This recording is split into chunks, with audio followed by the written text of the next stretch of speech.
Thank you, Alif. Can you guys see my screen? Not yet. It's coming Not yet. through. Try again. All right, we can see your screen now. Okay. Okay, Bismillahirrahmanirrahim. Assalamualaikum warahmatullahi wabarakatuh. Very good afternoon. Thank you, Encik Aris, for opening the day.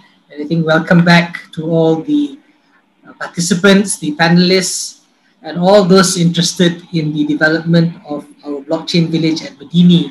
But to understand our plans and to understand a little bit more about the journey of Iskandar Puteri, I've been given a few minutes to share with you our new program called ISKANDAR NEXT.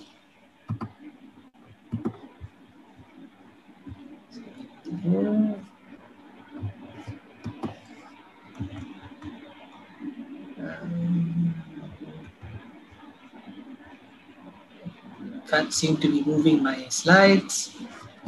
Okay.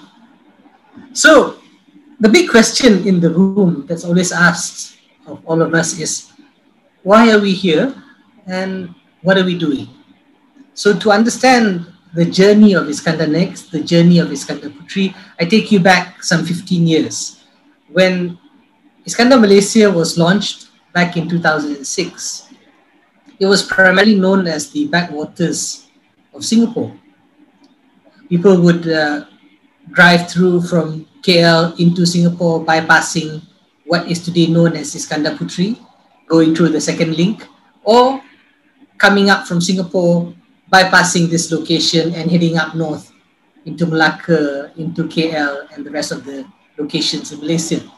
So if you look at it, back in 2006, we set out to set up a sustainable plan, trying to change the landscape of the economy of Iskandar Puteri, and at the end of the day, changing the landscape of the livelihoods of the people, the kind of activities that are there, at the end of the day, changing the lives of the people of Iskandar Puteri, Iskandar Malaysia as a region, Johor as a state, and eventually Malaysia as a country.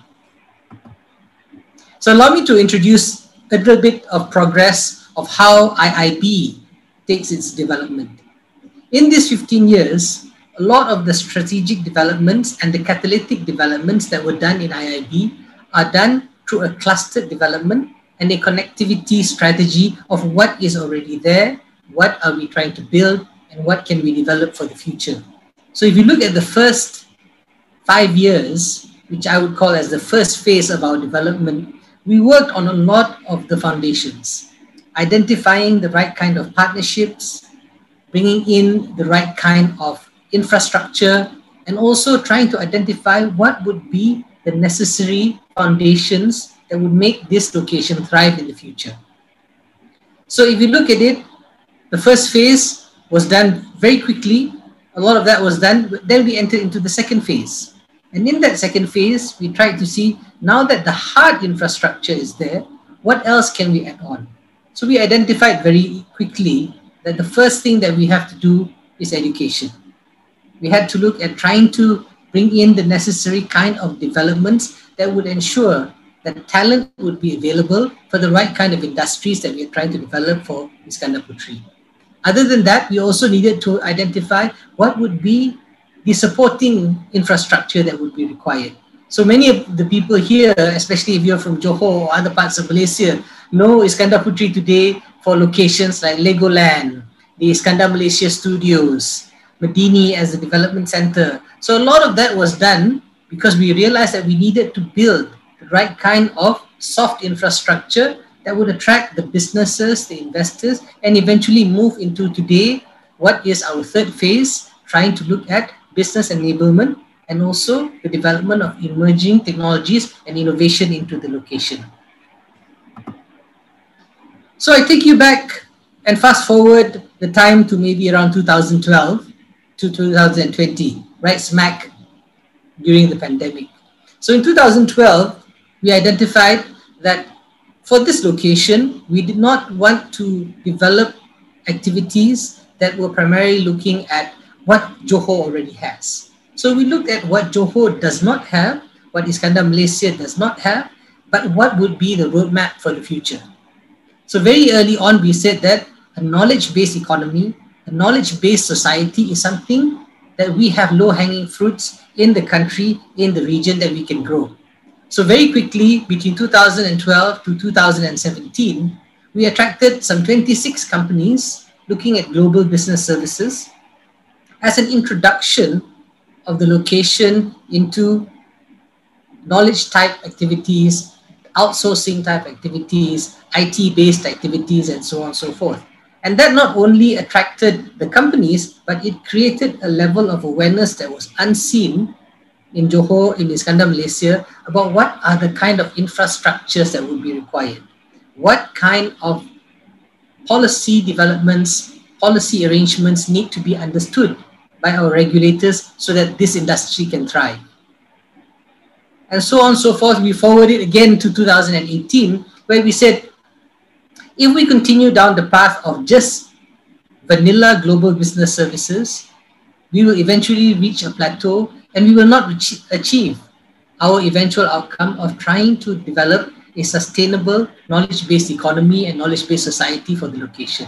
So very quickly, we realized that we were getting a lot of attraction from companies who are doing activities like blockchain, 3D printing, games development, accounting, Internet of Things, chip design, and so on and so forth, which today is known as the IR 4.0 activities, or also known as the emerging technologies.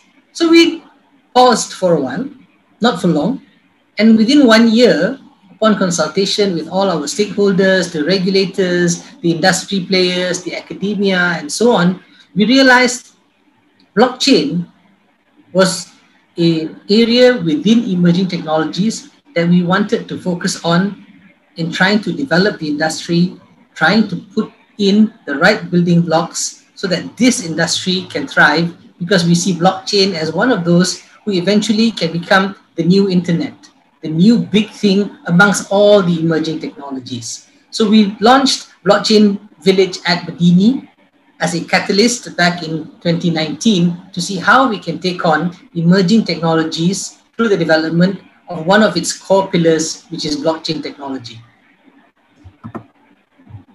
But that was the past, right? That was the past, and now we are trying to see what's next.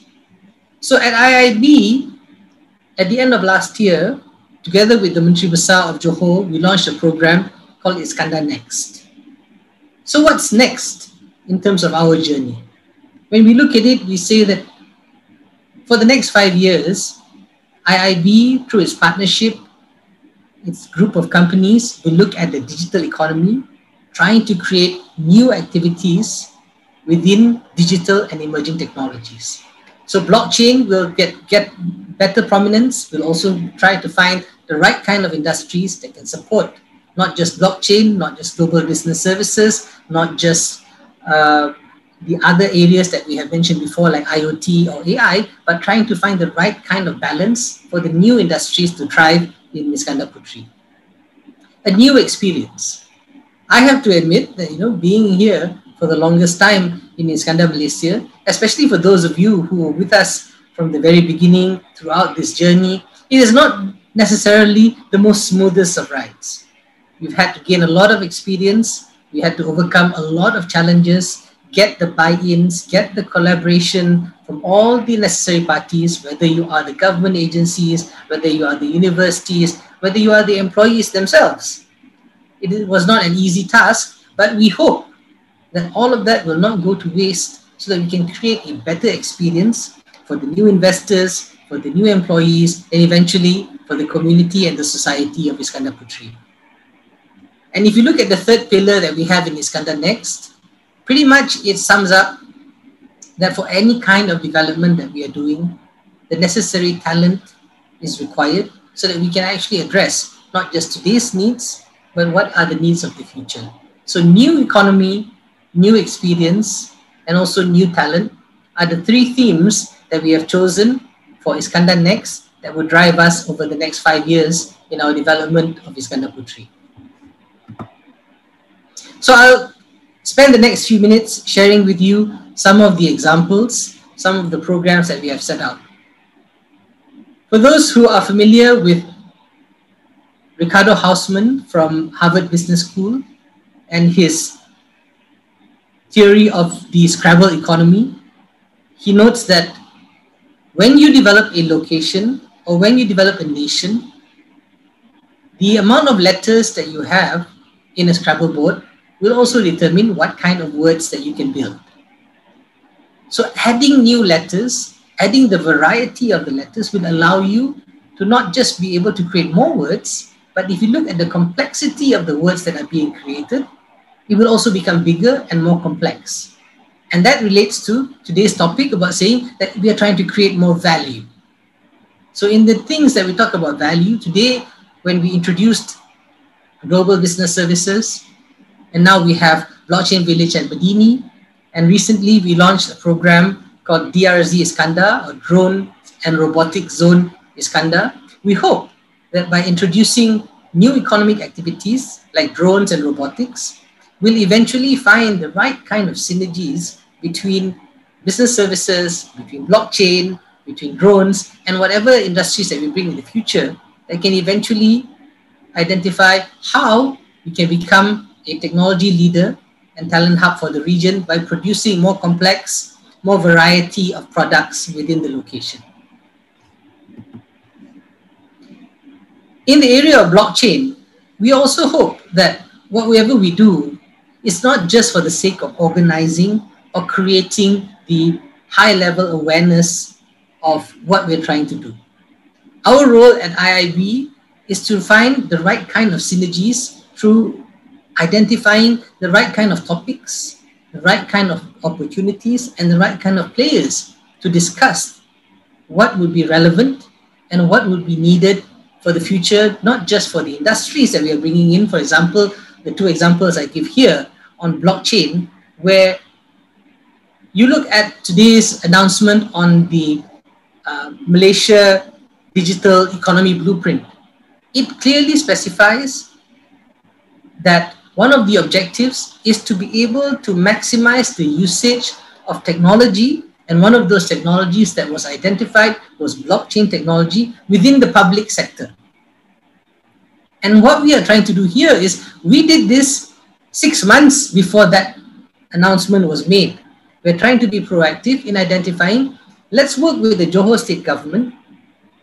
We worked with BPEN Johor. We brought in the government agencies, the state government agencies of Johor, to understand what is this thing called blockchain, what are the opportunities of how blockchain can transform the public sector, and see how the companies that we have brought into Blockchain Village at Bedini can share their experiences and eventually also create potential business opportunities for those companies who are here to support a win-win cause where the public sector gets exposure and also gets to improve their services, and also our companies that are here can actually also then get business opportunities and opportunities to test out their solutions. Similarly, when you look at topics like halal and what are the current topics. Yesterday, one of the biggest challenges that was debated was, should a company be looking for funding, or should a company be looking at providing the application of its solutions? So I would say, our take on it is, why not have both? Why not look for the opportunities where we can share what are the kind of solutions that are being done by our blockchain companies, and at the same time identify the right kind of application and the right kind of solutions that eventually will lead to the necessary funding for these companies for them to grow. In the area of new experience, one of the things that we have been very consistent about is that we should not be a silo. When we launched Blockchain Village at Medini back in 2019, it was a culmination of over 50 players, industry players, regulators, academia, also a lot of the interest groups that were key to understand what is necessary in the blockchain area that we can put forward as our plan for Blockchain Village at Bedini. And today that theme continues in the efforts that we are doing through ISKANDAR Next. We've identified that we have to work very closely with the state because they have urgent needs for development of Johor as a digital hub. And Alhamdulillah, today, Iskandar Puteri, more specifically Medini as a location, was identified and announced by the Menteri Besar of Johor that we would be the digital hub for the state of Johor. And more recently, one of our projects, the DRZ Iskandar project, today has been admitted by MOSTI as one of the National Technology Innovation Sandbox. You would have heard from Encik Safwan yesterday that we are one of the very few technology sandboxes in the country that actually has got programs, that actually has got plans to see how we can realize the plans of the government. And today, we are in a critical position to support the programs as announced by Deputy Secretary General of MOSTI yesterday, that the ministry hopes to be able to develop a national blockchain roadmap. So today, we are ahead of the curve where we have all of you here today, yesterday and today, to talk and listen about what are the ideas, what are the issues, what are the challenges, so that we can now fit into nicely the ideas and the alignment into this proposed national blockchain roadmap. Also a new experience, we feel that increased collaboration, increased discussion and discourse is something that is very key. So today you are part 2 of what is called our Iskandar Global Innovation and Technology Exchange, or IGNITE for short, an event where we hope it's a congregation of the tech innovators, startups, policymakers, industry stakeholders, and all the people involved in the future of technology into the region. So we've had our drones and robotics last month. Now you are at blockchain, and inshallah next month we will be hosting the IGNITE Global Business Services series as a continued effort for you not just to discuss your ideas, but we hope that the participants of the blockchain series also get involved in the Global Business Services series, also gets involved in the Growth Development series, so that you understand and be able to appreciate and eventually find the right kind of collaborations, similarities, pain points that we can address together. And of course, again, I would stress that talent is a very interesting topic. You know, today we hear a lot about schools already introducing coding into their programs for primary school children. Universities are challenged by the fact that the intakes that they take in today, by the time they graduate in 3 years, whatever they learn is no longer relevant. So how do you prepare for what is the unknown? How do you identify what is required for the future of digital and emerging technologies? We feel that as we start somewhere throughout this program, we introduce programs where the youth, the unemployed, gets access and gets an accelerated program where not just exposure, but also training, upskilling, reskilling, and also placement opportunities, so that they are ready to enter into an unknown world. We're trying to find the best fit for people who understand that what you do today will determine what you move and how you progress or how you get left behind. Similarly, in the early 2000s, when people used to say that when you look at someone that does not know how to use a computer, eventually that person will be considered as an illiterate. You forward 10 years and you tell someone, if you don't know how to use the internet, then you will also be illiterate. But as COVID-19 has shown us as the greatest digital officer of the world, the makcik selling the nasi lemak, the people selling karipap by the roadside, they too now have embraced technology. They too now how to get their products online, how to do digital and digital finance in what they are producing, using QR Pay, using touch and go e-wallets or things like that. And they know that if they don't do it, they do get left behind. So to many of the talents here, one of our messages that we need to continue to put forward is that whatever we are doing, today we have to prepare that you must be able to embrace the speed and the changes that technology brings.